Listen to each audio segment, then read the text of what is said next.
Sir ఇప్పుడు తెలంగాణలో మహిళా శిశు సంక్షేమ శాఖలో మంత్రి సీతక్క గారు చెప్తున్నారు. భారీగా 14,000 ఉద్యోగాలకు నోటిఫికేషన్ ఇస్తాము. అవునండి. అవును. అందులో సీడీపీఓ కూడా ఒక part. At the same time ఏపీలో కూడా సీడీపీఓ ఉద్యోగులు భారీగా నోటిఫికేషన్ ఇస్తాం అంటున్నారు. అవును. కానీ రావడం లేదు. సో ఏంది దీని విషయం? ఇప్పుడు రీసెంట్గా 181 మంది తెలంగాణలో grade 1 supervisors, extension officers appointment letters అవి తీసుకున్నారు. గత ప్రభుత్వం ఉంటుంది సార్. ప్రభుత్వం ఏదైనా సరే రీసెంట్ గా జాయిన్ అదే అయ్యారు. ఇప్పుడు మనం ఏంటంటే రేవంత్ రెడ్డి పాలన వచ్చి 2 years అయింది. కానీ లేవు. అగ్రీడ్. ఇప్పుడు ఈ ప్రభుత్వంలో వాళ్ళు జాయిన్ అయ్యారు.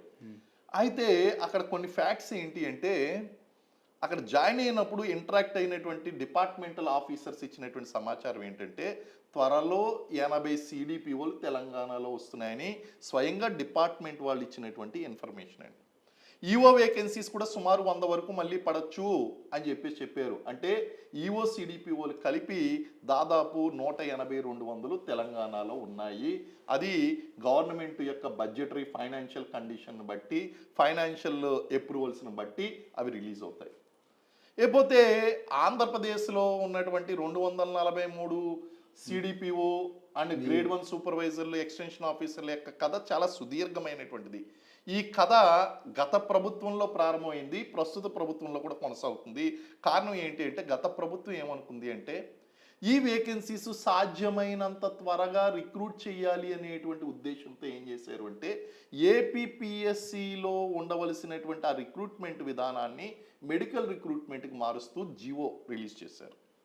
ఈ లోపల ఏం జరిగింది, గవర్నమెంట్ చేంజ్ అయిపోయిందండి. చేంజ్ అయిపోయేసరికి ఆ జీవో క్యాన్సిల్ అవ్వాలి. ఏది, మెడికల్ రిక్రూట్మెంట్ బోర్డు వాళ్ళు రిక్రూట్ చేయాలి అనేటువంటిది. కారణం ఎందుకు క్యాన్సిల్ చేయాలంటే, మెడికల్ రిక్రూట్మెంట్ బోర్డు వాళ్ళు క్లియర్గా చెప్పారు, ఈ ఎగ్జామ్స్కి మేము గతంలో ఎప్పుడు కండక్ట్ చేయలేదు కాబట్టి మేము ఇది చేయలేమని వాళ్ళు రాసి ఇచ్చేసారు డిపార్ట్మెంట్కి.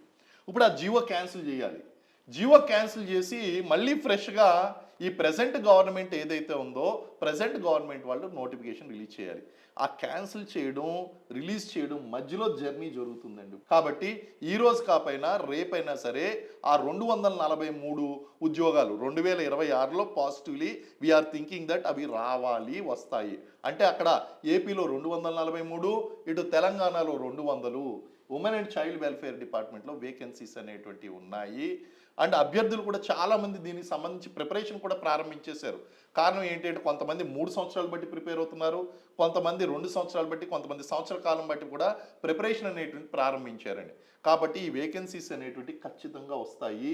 అడ్మినిస్ట్రేటివ్ డిలేస్ అనేటువంటి జరిగినాయి కాబట్టి, టెక్నికల్ ఇష్యూస్ వలన అవి డిలే అయినాయి. ఖచ్చితంగా నోటిఫికేషన్స్ వస్తాయి.